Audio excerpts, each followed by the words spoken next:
Di sekolah iya sebenarnya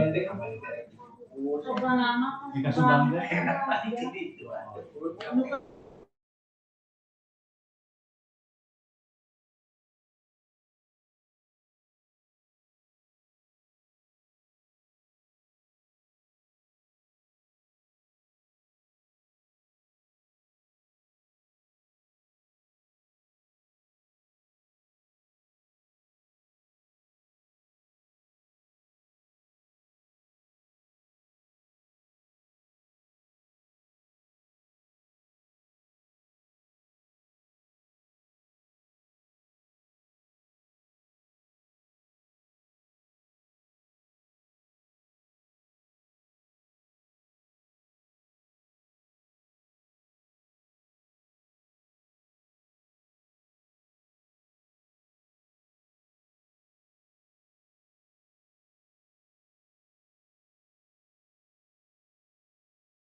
Wajan aya tapi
Cek suara saya kedengaran nggak ya adik-adik ya?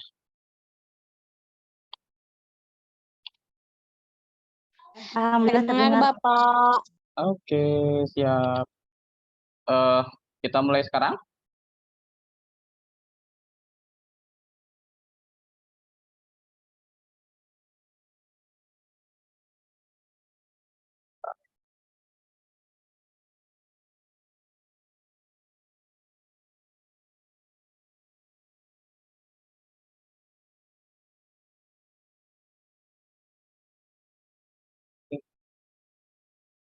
Ini kayaknya waiting room-nya nggak bisa di ini ya, nggak bisa di, jadi harus pakai waiting room ya. Mungkin saya nanti minta tolong satu orang gitu, saya jadikan co-host ya. Minta tolong kalau misalnya ada rekan-rekannya yang baru bergabung gitu, biar di admit gitu ya, supaya bisa masuk. Oke, saya pilih satu sembarang ya. Mohon maaf Baik, kalau Pak. ketambahan tugas. Ya, baik. Saya langsung mulai saja. Kita mulai. Selamat pagi, adik-adik mahasiswa semua dari Universitas Siliwangi ya, betul ya, di Tasikmalaya. Jadi ini pengalaman pertama saya untuk ngajar di sini gitu ya, karena kalau nggak salah ini Fakultas Keguruan ya. Jadi saya baru pertama kali gitu masuk mengajar di Fakultas Keguruan. Oke, jadi adik-adik semua ini karena kita ada di program praktisi mengajar gitu ya. Saya diminta sebelum memulai sesi gitu kita harus ada sesi foto bersama ya. Jadi sesi foto bersama, saya mau ambil gambar dulu. Oke, silakan kalau misalnya bisa nyalakan kamera, kita nyalakan dulu sebentar gitu ya. Oke, siap ya.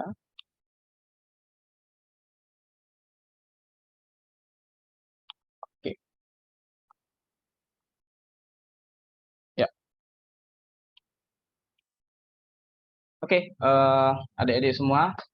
Jadi ini pertemuan pertama ya. Jadi kita nanti akan bertemu kurang lebih, saya kurang tahu nanti apakah dibuat 5 pertemuan atau 6 pertemuan, karena di jadwal itu kalau tidak salah akhir bulan Mei ini sudah terakhir ya. Jadi kemungkinan kita ketemu mungkin 5 kali, tapi nanti ada mungkin 2 kali pertemuan yang sesinya agak panjang gitu. Jadi untuk hari ini, jadi kalau tidak salah nanti 3 pertemuan ke depan, sesi saya itu kurang lebih 2 jam. Jadi kalau kalau nggak salah di SKS-nya 3 SKS ya. Jadi adik-adik kuliahnya 3 SKS, cuman karena ini program praktisi mengajar itu dibatasi 2 jam, jadi kita untuk hari ini pertemuannya hanya 2 jam gitu, kalau biasanya 2,5 jam. Jadi adik-adik ada waktu 30 menit gitu ya untuk istirahat ya, yes, gitu ya.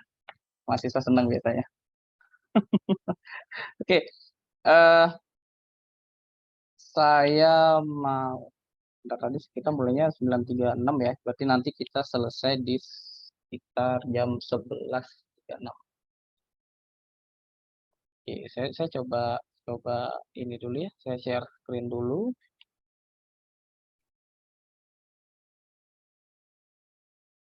Oke, slide saya sudah kelihatan belum ya adik-adik ya? Sudah, Bapak. Oke. Sudah, Pak. Ya ya, terima kasih.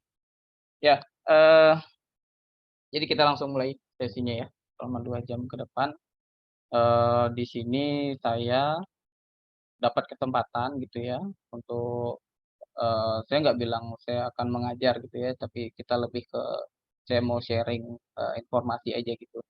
Karena, untuk adik-adik ketahui bersama, program praktisi mengajar ini memang ditekankan untuk membantu mahasiswa supaya lebih lebih dekat dengan, dunia pekerjaan gitu ya. Jadi kalau biasanya kita kan di kampus, kita banyak belajar tentang teori, banyak belajar tentang praktek gitu ya, banyak pokoknya, skill-skill yang, hard skill ya kita bilangnya, yang berkaitan dengan bidang ilmunya adik-adik itu kita sudah pelajari semua di kampus, tapi yang perlu perlu diminta gitu ya oleh, Menteri Pendidikan bahwa, teman-teman mahasiswa ini selain dikuatkan di bidang, apa ya, hard skill-nya terkait ilmunya, mereka juga harus dibuka, ininya ya, apa, pintu karirnya gitu ya. Jadi mungkin selama ini kita mahasiswa, apalagi mahasiswa fisika ya, mahasiswa fisika itu biasanya orang-orang pasti akan kebingungan kalau diminta untuk menjelaskan karirnya mahasiswa fisika ini mau jadi apa sih gitu. Nah, apalagi kalau kalau pendidikan gitu. Jadi orang-orang pasti akan berpikir ketika lulusan pendidikan fisika, mereka akan diarahkan untuk kerja sebagai guru atau tenaga pendidik atau mungkin dosen. Nah, sebelum itu saya mau ini dulu deh, oh iya, saya belum sampai. Di sesi dengan saya, tadi saya diingatkan oleh Pak Eko ya, silakan Pak buat, tata tertib gitu sesuai dengan, ininya Bapak aja gitu. Kalau saya sih sebenarnya orangnya santai aja ya. Jadi adik-adik, kalau mau, open kamera silahkan, kalau memang bisa ya open kamera silahkan, tapi kalau memang kondisinya nggak memungkinkan untuk, open kamera gitu, boleh dimatikan juga nggak apa-apa gitu ya, kamera, videonya. Terus juga, adik-adik ikut sesi ini belajar gitu sambil ngemil, nggak masalah, saya juga bawa nih, gelas minumnya. Jadi kalau misalnya haus, pengen ngemil sambil belajar, jadi santai aja ya di sesi saya.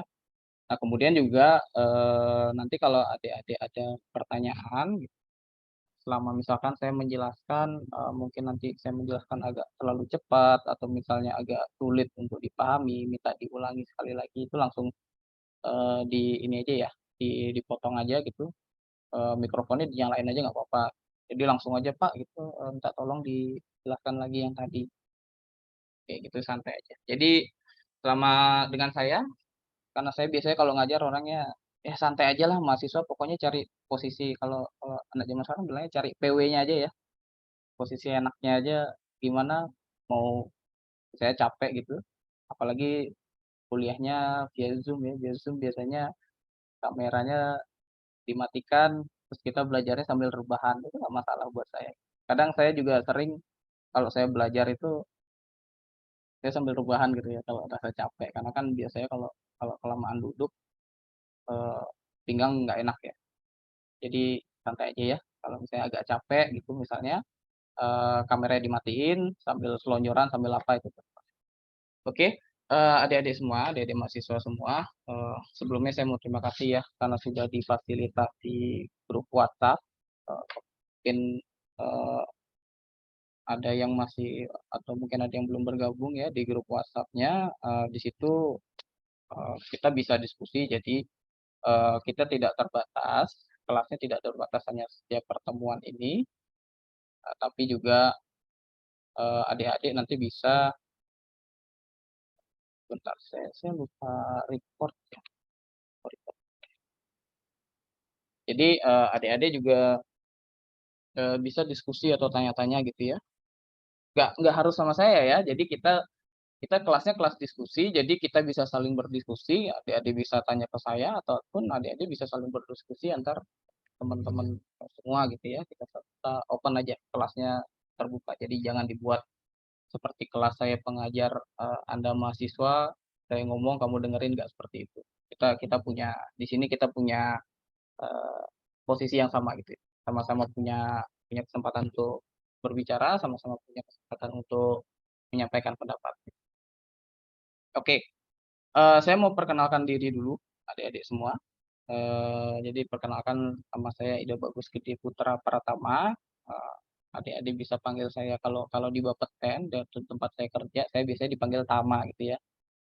Cuman, di grup saya dipanggil Pak Bagus, nggak apa-apa juga, nggak masalah. Jadi panggil saya Pak Bagus boleh, Pak Gede boleh, Putra boleh, Pratama boleh, asal bukan dipanggil Ida aja gitu.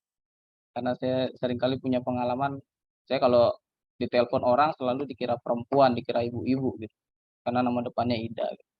Jadi jadi, silahkan panggil nama saya Bagus Gede Putra Pratama, asal Idanya jangan biar nggak dikira perempuan gitu ya.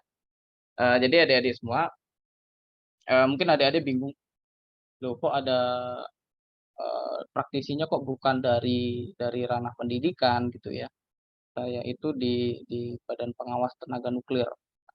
Jadi mungkin kita kita semua mungkin atau mungkin adik-adik sebagian besar atau mungkin semuanya nggak ada yang tahu ya, ada yang namanya Badan Pengawas Tenaga Nuklir. Loh, kita tuh punya nuklir di Indonesia?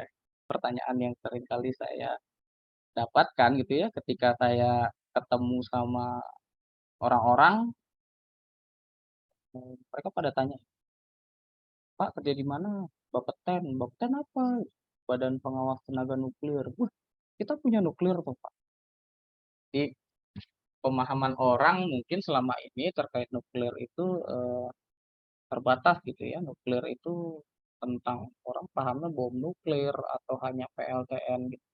Padahal sebenarnya pemanfaatan nuklir itu banyak sekali gitu. Nah, sebenarnya di sesi ini praktisi mengajar ini saya itu ingin berbagi gitu ke adik-adik semua terkait eh, lebih terkait pemanfaatan nuklir itu selama ini seperti apa sih gitu. Nah, kebetulan ada kuliah pengantar fisika inti, jadi saya merasa bahwa oh ini adalah satu kesempatan saya untuk berbagi ke adik-adik mahasiswa gitu ya. Tapi karena sesinya panjang sekali ya, kita harus ketemu kurang lebih 12 jam. Jadi mau nggak mau saya juga harus sedikit menyampaikan informasi mata kuliah sesuai dengan silabus ya. Jadi ada beberapa puluhan teman nanti eh, di terkait informasi-informasi itu mungkin saya sampaikannya tidak sangat detail sekali seperti apa yang di buku ajaran ya. Nanti adik-adik juga bisa mengulas lagi bukunya atau mungkin bisa cari informasi informal lain ya. Nah, itu tapi saya nanti akan lebih panjang di pemanfaatannya. Jadi di pertemuan terakhir saya akan menyampaikan ke adik-adik semua apa saja sih pemanfaatan dari fisika inti yang kita pelajari. Itu nanti kurang lebih sekitar 4 jam saya buatkan sesi untuk pengenalan itu dan apa yang saya sampaikan nanti itu kemungkinan besar tidak ada di buku karena yang di buku adik baca itu eh, sebagian teknologinya belum ada di Indonesia. Nah, kita akan melihat langsung gitu ya teknologi-teknologi yang sudah ada itu apa aja sih, terutama yang sudah dipakai di Indonesia gitu. Ya, jadi adik-adik kalau kita bicara tentang nuklir ya, kalau kita bicara dengan nuklir, nuklir itu kalau diterjemahkan ke bahasa Indonesia sebenarnya artinya inti atom. Jadi kalau bahasa Inggrisnya nuklir gitu ya, pakai C ya. Itu berkaitan dengan proses peluruhan di atom gitu ya. Jadi terkait dengan inti atom. Nah, karena di Indonesia atau seluruh dunia pemanfaatan nuklir itu sangat banyak, kesehatan juga ada, mungkin ada selama ini nggak sadar aja gitu ya, kita pakai alat radiasi pengion gitu, cuman kita kita kurang aware gitu, Eh, karena pemanfaatannya sangat luas, sehingga sehingga kita perlu adanya pengawasan. Karena nuklir itu yang seperti kita ketahui bersama, dia punya potensi resiko. Itu ya, eh, kalau kita bicara tentang peristiwa Chernobyl ya, kalau terkait PLTN itu ada kebocoran yang terjadi, nah itu berarti resikonya tinggi gitu. Jadi nuklir itu dia punya resiko tinggi, tapi manfaatnya jauh lebih tinggi sebenarnya. Sehingga untuk memastikan bahwa pemanfaatannya itu sesuai, maka perlu diawasi. Nah, itu ada yang disebut sebagai Badan Pengawas Tenaga Nuklir. Jadi tugas saya di sini adalah melakukan pengawasan terkaitan pemanfaatan tenaga nuklir yang ada di Indonesia. Itu sedikit perkenalan ya dari saya. Di bawahnya itu ada email saya, ada nomor HP saya, silakan. Tapi kalau nomor HP udah ada ya di grup WhatsApp ya. Jadi kalau mau diskusi segala macam bisa. Nah, jadi awal saya berdiskusi gitu ya dengan Pak Eko. Wah, saya awalnya ragu-ragu nih, ambil nggak ya apa namanya kesempatan untuk berbagi informasi ini, karena saya khawatirnya ini kan skupnya untuk mahasiswa pendidikan gitu ya. Sedangkan saya lingkup saya itu di praktis gitu ya, di praktis apakah nanti masuk atau enggak. Cuman setelah diskusi dengan Pak Eko, saya dapat bahwa ya teman-teman mahasiswa mungkin juga perlu diinformasikan gitu ya terkait potensi-potensinya atau pemanfaatan-pemanfaatannya supaya lebih clear gitu ya. Jadi tidak hanya teman-teman mahasiswa nanti yang akan menjadi tenaga pendidik ya, entah guru, entah dosen, harapannya tidak hanya paham konteks ilmunya, tapi mengawang-awang selama ini dipakai buat apa? Saya ngajarin murid saya untuk ini itu untuk apa? Atau saya mengajari mahasiswa belajar fisika inti itu ya untuk apa? Nah, jadi di sini akhirnya saya merasa bahwa oh ya ini kesempatan saya untuk berbagi share pengalaman saya gitu ya terkait pemanfaatan yang ada. Jadi mahasiswa teman-teman mahasiswa, adik-adik mahasiswa nanti clear. Ketika kita bahas fisika inti, maka kita tahu oh ini nanti akan dipakai untuk apa. Ini akan dimanfaatkan untuk apa. Itu jadi kita bisa paham tentang itu ya. Oke, sebentar.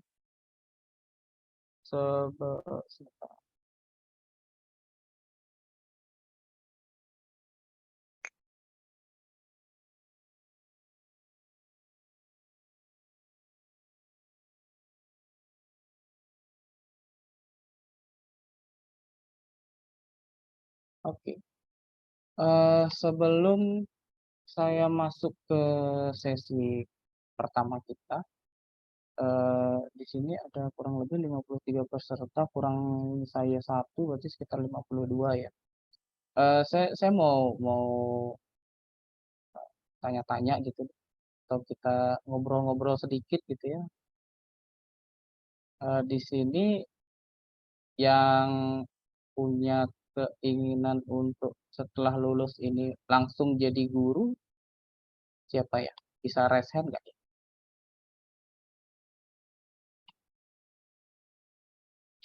Ayo, ayo.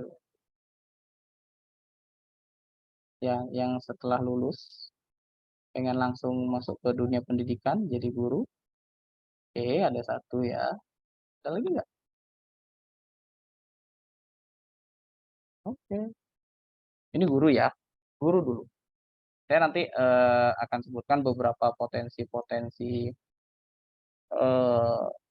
karir untuk teman-teman dari sarjana pendidikan. Oke, ada 3. Wah, yang lain nggak mau jadi guru tah. Oke, ada 5.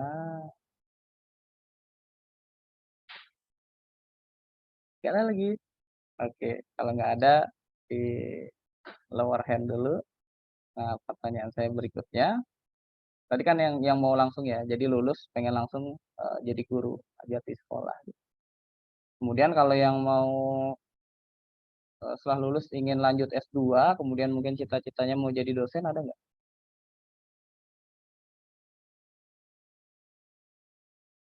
Ada lagi. Orangnya sama ya? Lebih banyak. Ya, lebih banyak. Oke. Jadi jadi keinginannya sebagian besar ya lebih banyak itu pengen jadi dosen ya dibandingkan jadi guru di sekolah ya. Oke. Ya, terima kasih. Terima kasih adik-adik. Silakan di lower hand lagi. Nah, pertanyaan saya yang ketiga, ya, ada nggak yang cita-citanya setelah lulus ingin lanjut S2 lagi, tapi berkarirnya ingin jadi Widya Iswara? Ada yang tahu nggak Widya Iswara? Coba raise. Enggak, Pak. Nggak ada yang tahu ya? Nggak tahu, Pak. Oke. Ya, nah menarik ini. Jadi saya mau berbagi ya. Jadi mungkin yang teman-teman mahasiswa, terutama dari jurusan pendidikan itu yang kebayang saya lulus mau jadi guru, saya lulus mau jadi dosen. Pokoknya saya kerja di bidang pendidikan berkaitan sama Kementerian Pendidikan, gitu ya. Tapi ternyata peluang karir teman-teman dari jurusan pendidikan itu ada satu lagi, Widya Iswara. Jadi kalau jadi guru itu kita mengajar anak-anak dan sampai remaja. Kalau jadi dosen itu kita mengajar remaja yang mau menuju dewasa. Nah, Widya Iswara itu adalah karir yang tugasnya mengajar orang-orang dewasa. Jadi, orang dewasa ini ya mungkin bahkan yang kita ajari itu, orang-orangnya itu umurnya udah 10 tahun, 20 tahun di atas kita. Nah, ini yang sebenarnya potensi kerja teman-teman mahasiswa pendidikan yang jarang sekali dilirik sama mahasiswa. Ya, di kantor saya cuman ada 1 Wijaya Suara, padahal kita perlu banyak. Jadi gini, di Wijaya Suara itu dia berada di instansi pemerintahan adik-adik. Jadi kalau adik-adik yang kuliah di jurusan pendidikan fisika, jadi nanti kalau misalnya tertarik, coba lihat karir yang namanya Widya Iswara. Silahkan searching ya, namanya Widya Iswara. Jadi mereka itu adalah tenaga pengajar juga yang ditugaskan untuk memberikan pendidikan atau pengajaran kepada orang-orang dewasa. Jadi orang-orang dewasa yang sudah lulus kuliah, mereka sudah masuk di lingkungan kerja, biasanya mereka ingin meningkatkan kompetensi gitu ya, karena itu syarat dari profesinya ataupun juga karena dia kebutuhan dari tempatnya dia bekerja, jadi dia harus mengambil satu pelatihan biasanya. Nah, yang ngajar pelatihan itu adalah Wijaya Suara. Jadi kalau di Bapeten biasanya di beberapa kementerian itu ada Wijaya Suaranya.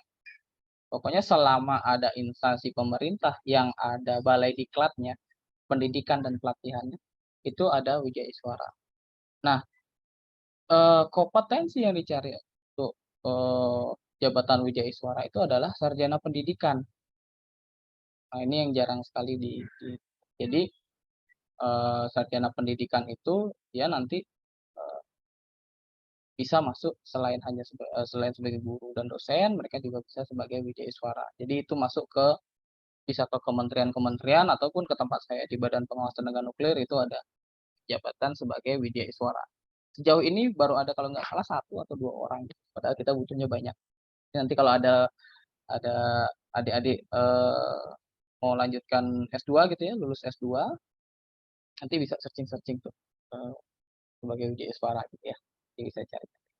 Oke, itu sedikit pengantar dari saya. Mudah-mudahan kita punya tambahan satu lagi potensi karir ya buat teman-teman. Jadi nggak hanya fokus di guru dan dosen, tapi bisa ke Wijaya Suara. Kita ngajar-ngajar orang yang sudah dewasa, yang sudah punya skill, yang sudah istilahnya mereka sudah pengalaman sudah jauh, sudah mungkin jauh di atas kita, tapi mereka perlu pelatihan, penyegaran. Oke, apalagi yang belum saya sampaikan. Itulah ya untuk pengantar dari saya. Jadi potensi untuk teman-teman di pendidikan itu luas. Nah, juga ya saya masih ingat baru ini. Jadi teman-teman ini kan nantinya akan punya profesi yang sangat mulia ya sebagai tenaga pengajar. Nah, tentunya saya merasa dengan saya ikut di sini saya bisa membantu teman-teman untuk istilahnya membuka wawasan gitu ya. Oh, ternyata saya ngajarin murid saya seperti ini, manfaatnya seperti ini. Karena saya merasa tugas guru sekarang atau tugas tenaga pendidik sekarang itu bukan lagi mengajarkan murid-muridnya jika inti itu ini gitu loh. Bukan. Tapi lebih bagaimana caranya supaya kita bisa meningkatkan minat murid-murid kita atau mahasiswa kita supaya mereka lebih semangat untuk belajar atau rasa ingin tahunya bisa semakin tinggi. Nah, disinilah peran adik-adik nanti sebagai tenaga pengajar, gimana caranya supaya murid atau mahasiswa atau siapapun yang kita ajar nanti terkait dengan KINT mereka bisa termotivasi gitu ya, jadi lebih tahu lagi. Ingin tahunya lebih tinggi. Jadi kalau orang sudah rasa ingin tahunya lebih tinggi, kita nggak usah ajarin, mereka cari sendiri. Mereka akan searching. Oke, kayaknya saya lama sekali ya pengantarnya ya, sampai setengah jam. Ya, jadi adik-adik semua, karena saya harus menyampaikan materi sesuai dengan silabus ya, beberapa materi. Jadi saya awali untuk pertemuan pertama ini kita akan belajar terkait dengan peluruhan alfa. Nanti kita akan ada 3 peluruhan ya di 3 pertemuan awal. Pertama ini kita terkait peluruhan alfa. Nah, tujuan dari pembelajaran kita yang untuk hari ini itu adalah untuk memahami proses terjadinya peluruhan alfa. Gimana sih terjadinya peluruhan alfa? Kok bisa seperti ini? Kok bisa seperti ini? Kok bisa seperti ini? Jadi nanti saya akan coba jelaskan ke adik-adik semua. Kalau misalnya kurang paham bisa di stop ya, bisa tanya saya ataupun juga di grup WhatsApp kita bisa ngobrol-ngobrol juga lebih panjang lagi terkait sesi itu. Kemudian agendanya,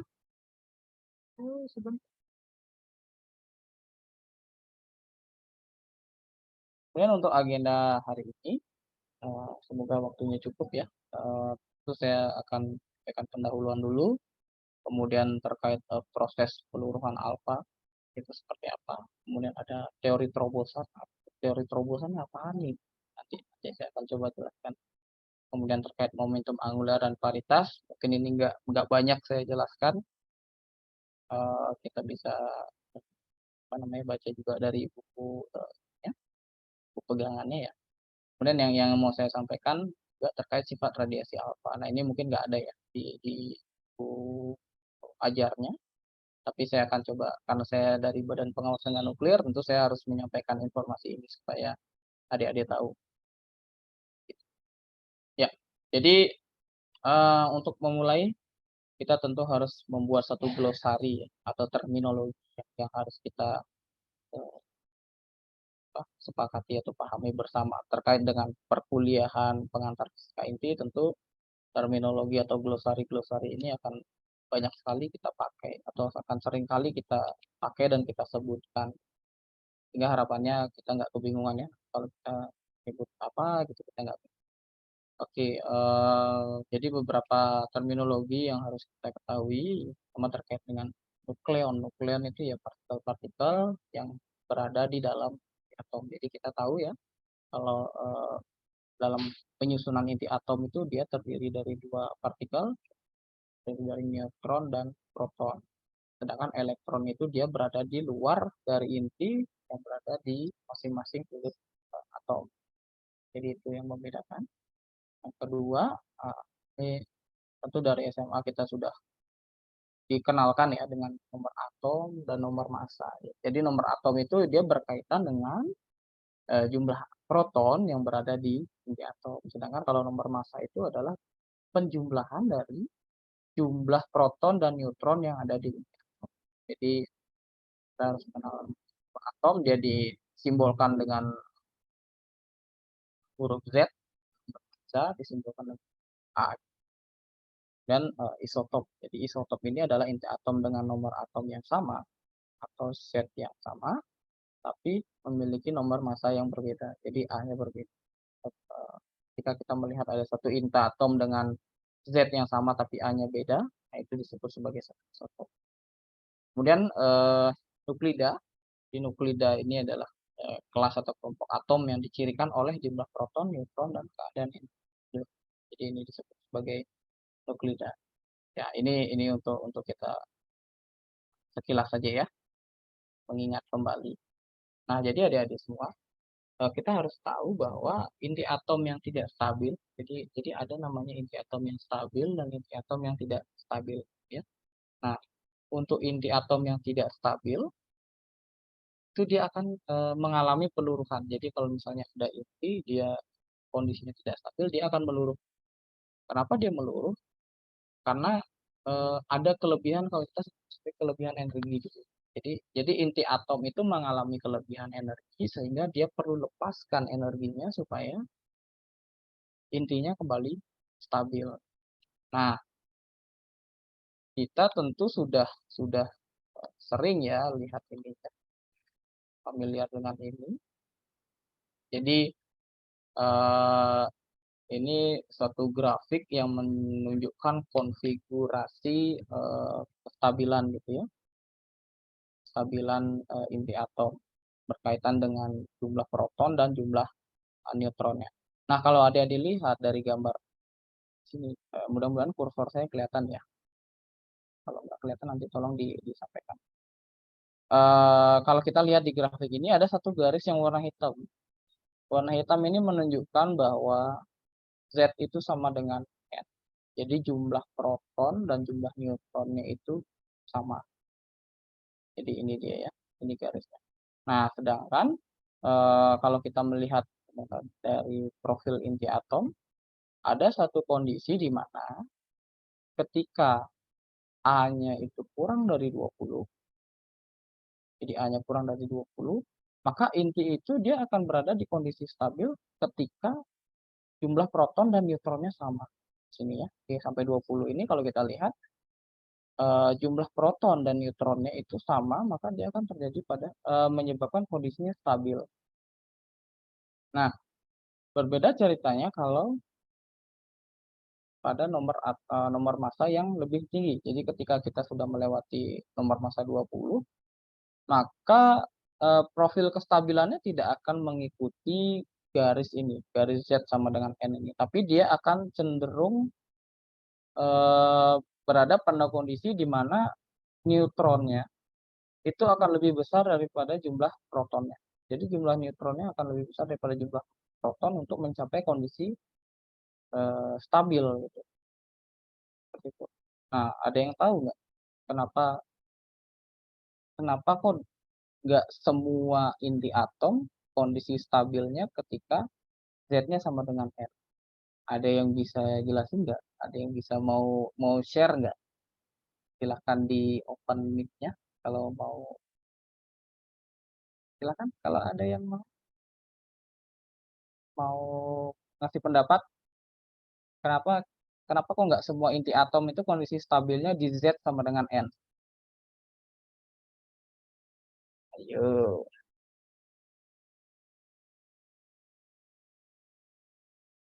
Gak ada yang tahu?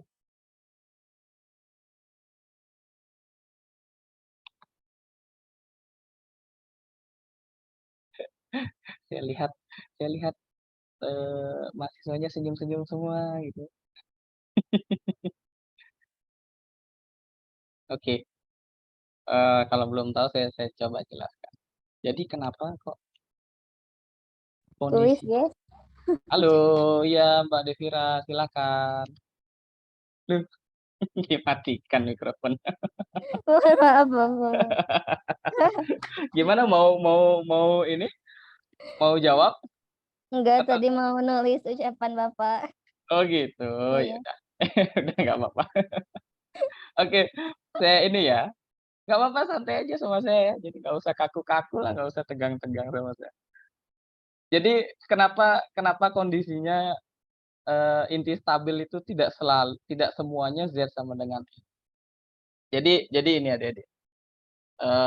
Kita tahu ya kalau di inti atom itu sebenarnya ada beberapa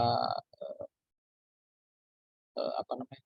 Ada beberapa interaksi ya yang terjadi. Jadi kalau di inti atom itu ada yang namanya gaya tarik di inti atom, kemudian juga ada gaya tolak medan magnet.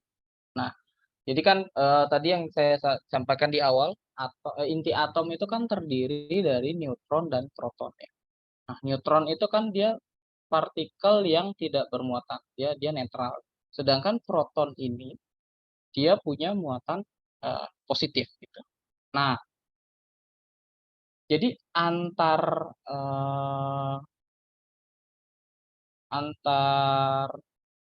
nukleusnya itu dia sebenarnya dalam inti atom itu dia ada gaya tarik ya, gaya tarik inti atom. Jadi misalkan posisinya seperti ini ya. Ini contoh yang di bawah ya. Ini ada partikel-partikel inti atom. Nah, masing-masing ini dia punya gaya tarik di inti atom. Ini saling menarik dengan ini menarik ini menarik ini dan seterusnya dan seterusnya. Dan juga karena di dalamnya ada proton yang masing-masing bermuatan positif, tentunya positif dan positif mereka akan saling bertolak gitu ya. Dia akan saling menolak sehingga kalau kita sebut ini sebagai satu proton, maka akan terjadi gaya tolak antara proton satu dan proton lainnya. Nah, masalahnya adalah gaya tarik inti itu jaraknya dekat sekali. Jadi dia gaya tariknya paling tinggi sebenarnya. Jadi gaya tarik inti atom itu paling kuat, jauh lebih kuat dibandingkan dengan gaya tolak antar proton. Tapi masalahnya jarak dari gaya inti atom itu dia terbatas dan jaraknya sangat dekat. Artinya gaya tarik itu hanya terjadi pada antara partikel ini dan sebelahnya, ini dan sebelah. Sedangkan gaya tolak dari antar proton itu dia tidak terbatas. Jadi jauh pun tetap masih ada gaya tolaknya gitu ya. Nah, sehingga menyebabkan partikel ini dia menerima gaya tarik dari partikel di sisi lainnya, tapi dia juga akan menerima gaya tolak. Nah, masalahnya adalah ketika protonnya ada di posisi ini ya, ini saya contohkan ya. Saya contohkan di nukleus yang lebih besar. Ketika protonnya ada di sebelah sini, maka proton yang di sini juga bisa berpotensi atau berkontribusi memberikan gaya tolak proton di sini. Sedangkan gaya tarik intinya itu nggak ada. Gaya tarik inti dari partikel di sini untuk partikel di sini itu nggak ada. Jadi gaya tariknya itu hanya terjadi di lingkungan ini aja, jarak dekat ini.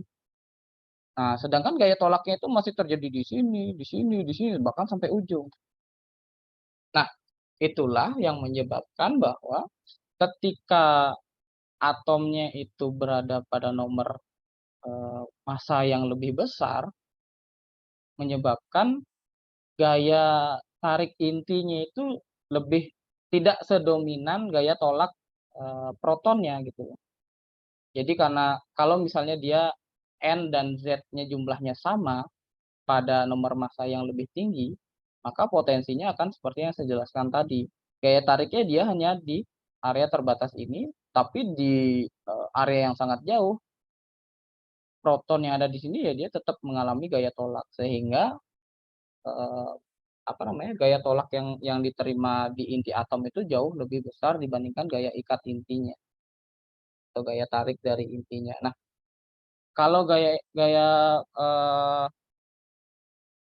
tolakannya itu lebih besar, tentu partikel-partikel yang ada di inti atom ini tidak akan saling mengikat seperti ini. Kalau dia gaya tolaknya jauh lebih besar, maka partikel-partikelnya tentu akan menyebar kemana-mana.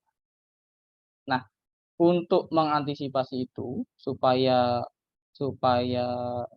partikel-partikel di inti atom itu tidak menyebar, tidak didominasi oleh gaya ikat, maka ditambahkanlah partikel yang tidak bermuatan.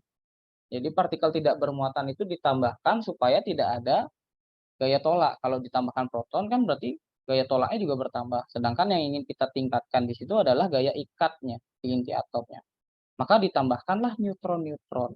Sehingga neutronnya akan menjadi lebih banyak dibandingkan proton. Jadi ini adalah untuk mengakomodasi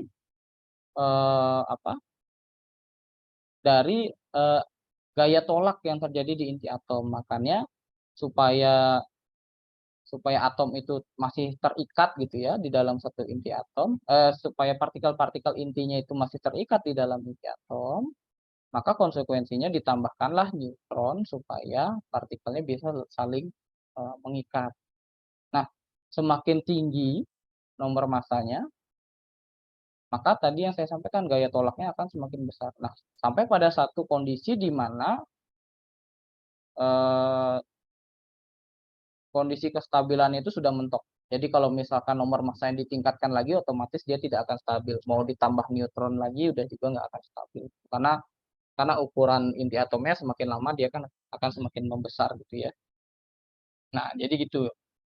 Jadi itulah sebabnya gitu ya. Kalau misalnya nanti ada yang tanya, kenapa sih kok N-nya lebih tinggi daripada Z-nya pada kondisi nomor massa di atas 20. Itu untuk mengakomodasi atau untuk meningkatkan gaya ikat antar inti akibat dari gaya tolak yang terjadi antar proton. Seperti itu ya. Nanti kalau ada yang bingung bisa tanya saya lagi. Semoga nggak bingung sih. Nah, jadi inilah saya jelasin lagi, saya ulangi sekali lagi. Jadi tadi yang saya bilang, jadi karena gaya inti terjadi itu hanya pada jarak dekat. Dia sangat dekat, dia cuma terjadi di jarak. Jadi inti ini akan sini akan mengalami gaya ikat itu ya cuman dengan partikel-partikel di sebelah. Sementara gaya ikat itu tidak terjadi antara partikel ini dan partikel ini. Itu nggak terjadi. Jadi hanya di sini aja. Nah, sedangkan gaya Coulomb dari partikel alfa itu bisa terjadi pada jarak yang jauh. Sehingga yang tadi saya sampaikan, gaya intinya kan dia hanya terjadi di sini. Dengan partikel di sekitar sini. Tapi gaya Coulomb itu masih bisa sampai sini. Jadi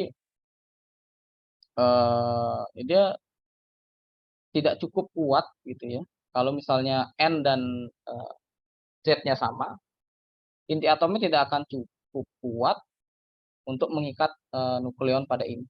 Sehingga gaya Coulomb-nya akan lebih dominan gitu ya. Nah, untuk menjaga kestabilan inti maka perlu adanya penambahan neutron. Jadi kalau di sini gaya Coulomb-nya dominan gitu misalkan, maka nanti di sini ditambahkan lagi neutron gitu. Nah, seperti ini contohnya. Kalau ini kan jumlahnya 1 2 3 4 7 ya. Sedangkan neutronnya ada berapa? Lebih dari 7. Nah, itu adalah tugas neutron-neutron yang ada di luar-luar ini adalah untuk mengikat ini. Mengikat proton di sini jangan sampai dia lepas. Karena ada gaya tolak dari proton yang ada di tengah. Sederhananya seperti itu. Mungkin saya jelasinnya agak ribet, tapi ya seperti itulah kondisinya ya. Mudah-mudahan nggak ada yang bingung. Nah, sekarang saya mau saya mau sebutkan jenis-jenis peluruhan yang kita ketahui. Jadi kalau di buku ajar ada 3 jenis peluruhan yang akan kita pelajari ya, seperti mata kuliah ini. Pertama peluruhan alfa, beta, dan gamma. Nah, saya mau tanya, sinar X itu kan radiasi pengion juga ya. Alfa, beta, gamma itu kan radiasi pengion. Sinar X itu juga radiasi pengion. Tapi kenapa kok sinar X itu tidak ada di pembahasan jenis peluruhan inti? Ada yang tahu nggak?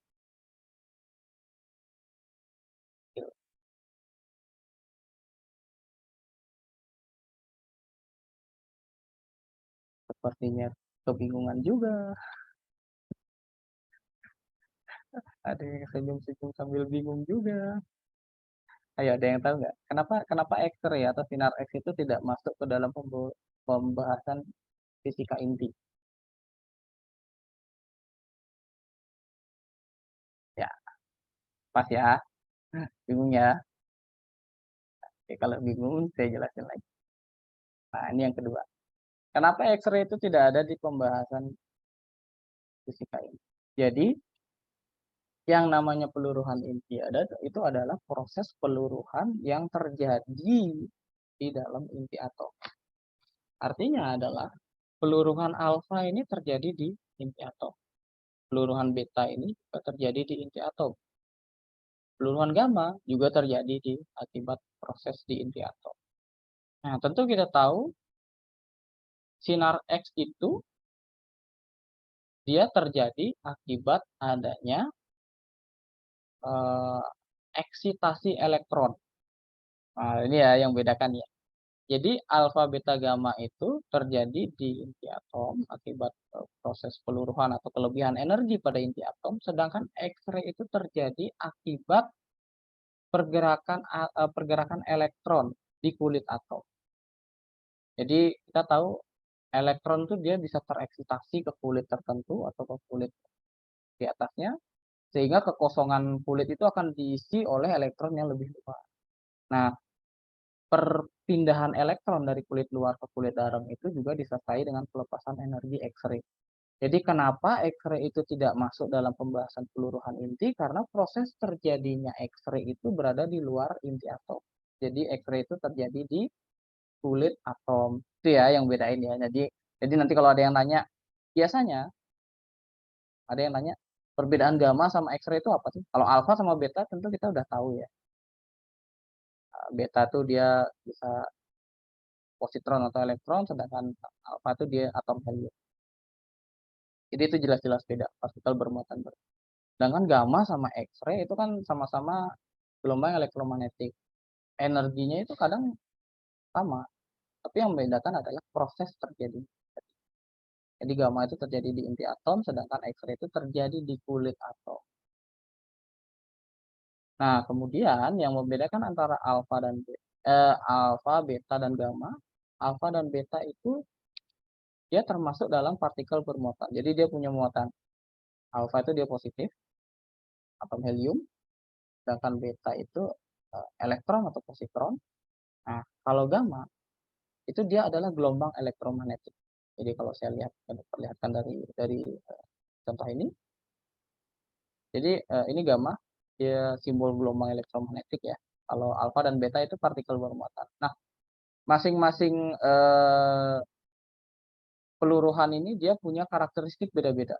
Gamma itu dia bisa menembus objek, kertas tembus, aluminium dia tembus. Bahkan ini timbal, lead itu timbal ya, bukan nasi timbal ya, beda. Jadi ini ada material namanya timbal. Jadi gamma itu dia bisa menembus objek-objek itu. Bahkan timbal juga bisa ditembus kalau energinya tinggi. Sedangkan beta dia bisa menembus kertas, tapi dia tidak bisa menembus aluminium. Nah, kalau alfa ini dia paling susah menembus objek. Dia kertas saja bahkan nggak bisa tembus. Kulit manusia juga nggak bisa ditembus. Tapi beta sama gamma ini masih bisa menembus kulit manusia. Nah, selama proses peluruhan radioaktif, itu ada pelepasan energi. Jadi tadi saya sampaikan ya, peluruhan itu terjadi karena ada kelebihan energi di dalam inti atom. Jadi energinya tinggi. Sama lah kalau kalau kalau orang lagi energinya lagi banyak gitu, kadang perlu dilepasin gitu. Disalurkan dengan cara pokoknya sesuai dengan hobinya masing-masing ya. Nah, hobi itu adalah satu proses untuk melepaskan kelebihan energi gitu yang ada di badan orang gitu. Kalau saya bilangnya kayak gitu. Nah, sama peluruhan itu juga prosesnya kayak gitu. Jadi di inti itu ada kelebihan energi gitu. Jadi kita perlu inti itu perlu melepaskan supaya terjadi stabil gitu. Jadi tidak ada kelebihan. Karena kelebihan energi itu menyebabkan intinya partikel-partikel di inti itu punya energi untuk bergerak gitu. Jadi gaya ikatnya itu kurang kuat untuk mencegah partikel intinya bergerak. Sehingga energi itu dilepaskan supaya intinya jadi stabil gitu ya. Jadi proses peluruhan itu jadi ada melalui proses emisi ya. Jadi emisi itu dia melepaskan bentuk partikel yang tadi saya sebut alfa dan beta, atau juga radiasi elektromagnetik dalam bentuk radiasi gamma, atau juga kombinasi keduanya. Jadi ada proses ketika peluruhan yang keluar alfa dan gamma, beta dan gamma, atau prosesnya beruntun alfa, beta, gamma, ya bisa aja itu. Kemudian juga bisa terjadi pembentukan beberapa partikel gitu melalui misalnya reaksi fisi gitu ya. Jadi dia membentuk dua clay baru dan juga merilis neutron gitu. Ini contoh reaksi fisi. Atau juga ada nuclear spallation. Jadi kalau nuclear spallation dia dia rilis partikelnya lebih dari 2 gitu. Jadi ada banyak partikel yang dirilis. Seperti itu. Oke. Nah, kita udah 1 jam baru masuk ke alfa ya. Semoga nggak bosan ya adik-adik semua ya. Oke. Jadi saya mau menjelaskan dulu ya terkait peluruhan alfa ini, jalan ceritanya gimana sih kok bisa ada alfa gitu, bisa ketemu alfa. Jadi kita tahu ya yang namanya Rutherford ini, si Rutherford dia pernah melakukan penelitian gitu. Jadi ada material namanya NORM, kalau kita sebutnya NORM, naturally occurring radioactive material. Jadi ini material yang secara alami dia melepaskan radiasi penion, atau secara alami material ini dia meluruh. Nah, material ini diuji dengan medan listrik dan medan magnet. Nah, setelah hasil pengujian ternyata didapat profil seperti ini tuh. Ada radiasi yang tidak terpengaruh dengan medan magnet, Ada juga radiasi-radiasi yang terpengaruh dengan medan magnet dan lintasannya berbeda-beda. Nah, disinilah hasil pengujian inilah dia langsung sebutkan, oh ada partikel yang ada fenomena aneh gitu ya yang terjadi di apa namanya material radioaktif ini. Gitu. Ada partikel-partikel yang dipancarkan tapi lintasannya beda-beda. Ada yang lurus nggak ngaruh sama medan magnet, ada yang beloknya seperti partikel beta, ada juga yang beloknya seperti partikel alfa. Nah, disitulah si Rutherford dan teman-temannya itu menyebut karena mereka nggak tahu ini namanya apa. Ya udah kita sebut aja alfa, beta, gamma. Sama juga dengan X-ray. X-ray ketika awal penemuannya orang nggak tahu si si Ronson, namanya Ronson ya kalau X-ray itu. Dia nggak tahu ini apa sih kok bisa tahu-tahu ada keluar seperti ini. Kita nggak tahu ya namanya sinar X. X itu ya karena dia nggak tahu. Alfa, beta, gamma pun juga si penemunya karena nggak tahu ini apa toh. Nah, akhirnya penasaranlah si Rutherford, dia lanjutkan penelitiannya. Partikel alfa yang didapat dari penelitian itu kemudian dikumpulkan dalam satu chamber. Jadi ketika alfanya itu dikumpulkan dalam satu chamber, dilewatkan satu penghalang gitu ya, kemudian dikungkum selama beberapa hari, dikumpulkan beberapa hari. Nah, kemudian diuji. Jadi yang alfa, partikel alfa, dia nggak tahu ini apa, pokoknya alfa lah sebutnya, dia kumpulkan, kemudian diuji dengan spektroskopi. Nah, ketika diuji spektroskopi, kelihatan spektrumnya itu adalah spektrum gas helium. Makanya kita tahu semua alfa itu disebut sebagai partikel inti dari helium. Karena hasil penemuan spektroskopi yang dilakukan oleh Rutherford, dia melihat bahwa hasil spektroskopinya itu identik dengan spektroskopi dari gas helium. Maka disitulah diketahui, oh ternyata alfa itu inti helium.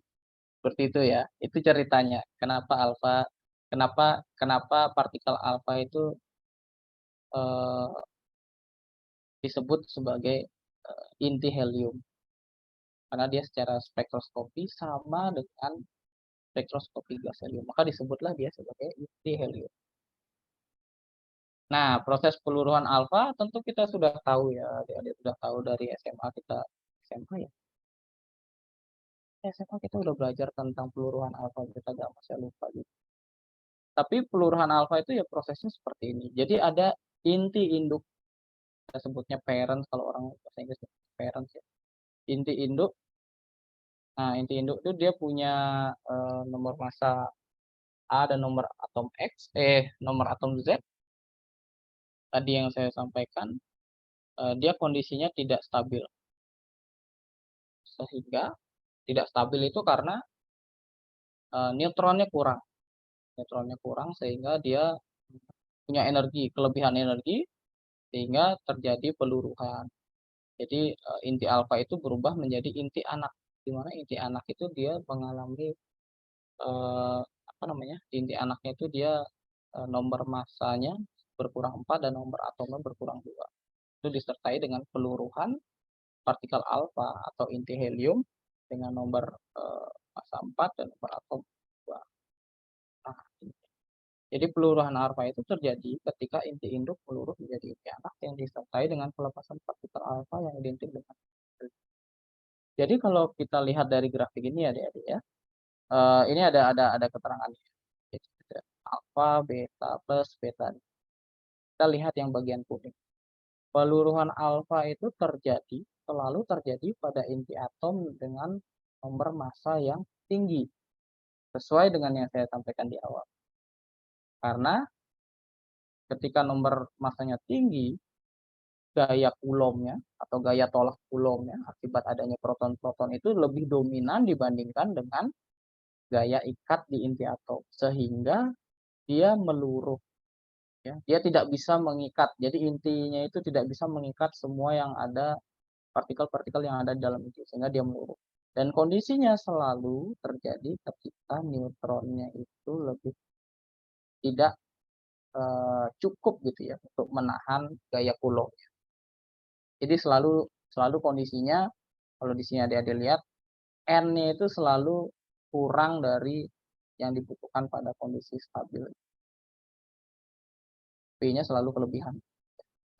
Jadi kalau kalau kalau kita lihat terjadi kelebihan proton. Ini kan yang kuning-kuning ini nggak ada kan kondisi peluruhan alfa atau titik-titik kuning ini terjadi di bagian ini. Jadi selalu kondisinya terjadi di bagian ini, di mana protonnya itu jumlah neutronnya kurang sehingga gaya kulomnya itu, gaya tolak kulomnya jauh lebih dominan dibandingkan intinya, gaya tarik intinya. Nah, inilah yang menyebabkan terjadi peluruhan alfa. Nah, ini kita akan masuk ke energi peluruhan alfa. Jadi kalau kita sudah tahu alfa itu terjadi peluruhan alfa pada kondisi seperti ini ya, di mana gaya kulomnya itu dominan dibandingkan gaya ikat antar ikat. Nah, kita mau tahu sekarang peluruhannya seperti apa. Mohon maaf ya, kita di sini akan membahas persamaan. Jadi kita akan bertemu beberapa persamaan-persamaan yang mungkin adik-adik semua akan jelimet atau kita semua akan jelimet, tapi mau nggak mau kita harus tahu gitu ya. Saya coba buat sesederhana yang sederhana, ya, sesimpel yang saya bisa lah gitu ya. Mudah-mudahan kita bisa pahami, kalau nggak nanti kita bisa diskusi lagi ya di WA. Jadi peluruhan alfa itu energinya, kalau kita mau tahu energinya, tentu kita harus tahu dulu tentang hukum kekekalan atau kelestarian energi. Jadi yang namanya energi itu tidak bisa dikurangi, tidak bisa ditambahkan dari satu proses peluruhan. Selalu energi awal selalu harus sama dengan energi akhir. Termasuk juga ketika terjadi peluruhan alfa, energi di inti atom induk itu harus sama dengan gabungan dari energi di inti anak ditambah dengan energi dari atom dari inti atom helium. Maka dari itu kita buat kesimpulan seperti ini. Jadi ini kalau kita sebut sebagai energi rehatnya ya. Energi rehat dari inti induk itu sama dengan energi rehat dari inti anak ditambah energi rehat